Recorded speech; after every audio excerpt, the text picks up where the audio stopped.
Assalamualaikum warahmatullahi wabarakatuh. Perkenalkan, nama saya Novira Sajelika dari Prodi S1 Ilmu Komunikasi semester 1 Universitas Sari Mutiara Indonesia. Tujuan dari video ini adalah untuk membantu saya menyelesaikan ulangan akhir semester saya pada mata kuliah Psikologi Komunikasi. Di sini saya akan memaparkan beberapa materi yang telah saya rangkum. Sebelum itu, jangan lupa like, comment, and share ya teman-teman. Terima kasih. Topik pertama, penjelasan tentang psikologi komunikasi. Psikologi komunikasi adalah ilmu yang mempelajari usaha untuk memprediksi, menguraikan, dan mengendalikan mental dalam komunikasi. Saat kita berkomunikasi, kita memerlukan sikap psikis untuk mengerti lawan bicara kita. Itu kenapa mempelajari psikologi komunikasi sangat penting agar kita mengetahui keadaan dan kondisi sesuatu atau seseorang. Topik kedua, karakteristik manusia komunikasi. Manusia merupakan pemeran utama dalam proses komunikasi. Keefektifan proses komunikasi seseorang bergantung pada penyampaian komunikatornya. Lalu ada yang namanya teori Johari Window. Ada beberapa jendela Johari. 1. Open self. Open self atau wilayah terbuka merupakan suatu keadaan di mana seorang saling terbuka terhadap dirinya maupun orang lain. Pada wilayah terbuka ini, seseorang akan terbuka mengenai sifat, nama, perasaan, kesadaran, perilaku, dan motivasi. 2. Blind self atau wilayah buta merupakan kondisi di mana orang lain dapat memahami sifat, perasaan, pikiran, dan motivasi seseorang, tetapi orang tersebut tidak memahami dirinya sendiri.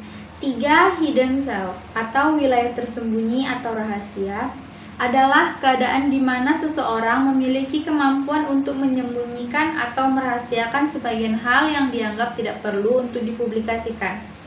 Misalnya, seseorang yang sudah bersahabatan lama belum tentu dapat terbuka sepenuhnya ketika menceritakan kisah hidupnya. 4. Unknown self.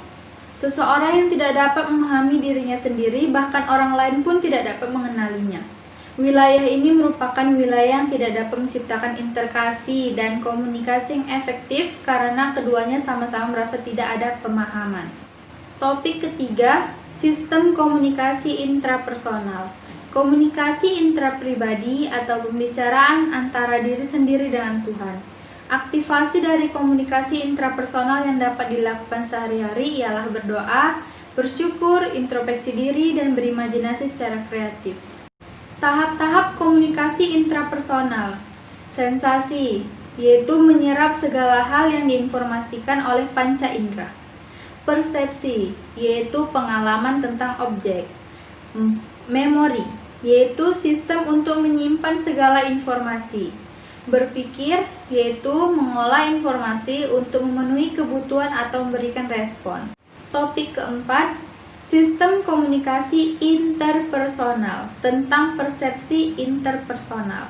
Persepsi itu sendiri berarti pendapat kita mengenai objek, seseorang, atau peristiwa. Faktor-faktor situasional pada sistem komunikasi interpersonal. 1. Deskripsi verbal. Artinya rangkaian kata dapat mempengaruhi persepsi.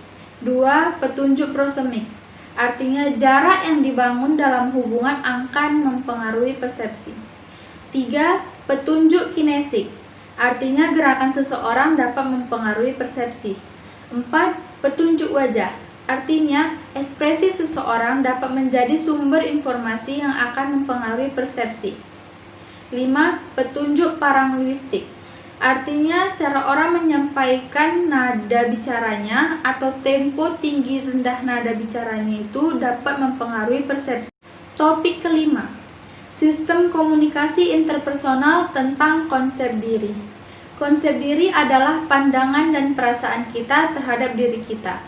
Pengaruh konsep diri yaitu A. Membuat yang dipenuhi sendiri atau keinginan sendiri. B. Membuka diri. C. Percaya diri. D. Selektivitas. Topik ketujuh, sistem komunikasi interpersonal tentang atraksi interpersonal. Atraksi interpersonal adalah kesukaan pada orang lain atau ketertarikan pada orang lain. Semakin tertarik kita pada seseorang, semakin besar kecenderungan kita untuk berkomunikasi dengan orang tersebut. Faktor situasional yang mempengaruhi. 1. Daya tarik fisik atau physical attractiveness. Daya tarik fisik merupakan penyebab utama terjadinya atraksi interpersonal. Kita cenderung menyukai orang yang cantik atau tampan. Orang yang dipandang cantik dinilai lebih baik daripada orang yang dipandang buruk. 2. Ganjaran. Kita menyenangi orang yang memberikan ganjaran kepada kita. Ganjaran tersebut dapat berupa bantuan, dorongan moral, pujian, atau hal-hal yang dapat meningkatkan harga diri kita. 3. Familiarity atau keakraban. Familiarity maksudnya adalah sudah dikenal dengan baik dan akrab dengan kita. 4. Kedekatan atau proximity. Hubungan kita dengan orang lain tergantung seberapa dekat kita dengan orang tersebut. Topik ke-8. Sistem komunikasi interpersonal tentang hubungan interpersonal. Dalam komunikasi interpersonal, pesan komunikasi yang tersampaikan akan lebih efektif bila ada hubungan interpersonal atau keterikatan antara satu sama lain. Jadi, semakin dekat hubungan kedua belah pihak, maka semakin efektif komunikasinya. Tahapan hubungan interpersonal. Pertama, ada perkenalan, saling bertukar informasi, memberitahu nama, dan lain-lainnya. Kedua, ada pendekatan, berkenalan lebih jauh, kayak misalnya saling beritahu kuliah di mana, pekerjaan apa, dan lain sebagainya.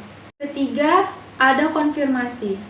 Keempat, ada keputusan hubungan. Kamu ingin seperti apa dengannya? Teman biasa, sahabatan, atau mungkin jadi pasangan. Ada beberapa faktor yang menyebabkan putusnya hubungan interpersonal. 1. Tidak saling percaya.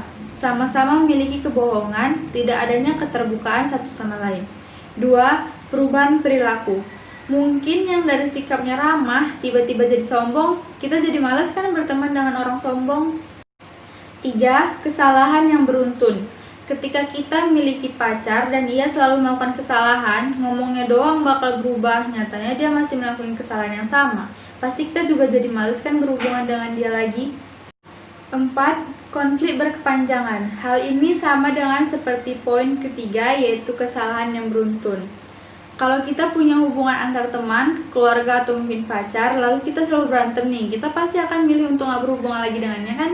Karena konflik tersebut juga bikin capek batin, ya enggak? 5. Pengkhianatan. Ya, yang namanya dihianati siapa juga yang seneng kan? Kita pasti ngerasa dibohongi banget, bahkan dihianati rasa lebih sakit daripada dibohongi saja. Topik ke-9. Sistem komunikasi kelompok. Komunikasi kelompok digunakan untuk saling bertukar informasi, menambah pengetahuan, memperteguh atau mengubah sikap dan perilaku, mengembangkan kesehatan jiwa, dan meningkatkan kesadaran. Bentuk komunikasi kelompok. Secara garis besar, komunikasi kelompok terdiri dari dua bentuk, yaitu komunikasi kelompok deskriptif dan preskriptif. Topik ke-10. Sistem komunikasi organisasi. Komunikasi organisasi adalah tukar-menukar pesan dalam satu jaringan hubungan yang saling tergantung satu sama lain untuk mengatasi lingkungan yang tidak pasti atau yang selalu berubah-ubah. Hambatan dalam komunikasi organisasi. Ada hambatan teknis, yaitu keterbatasan fasilitas dan peralatan komunikasi.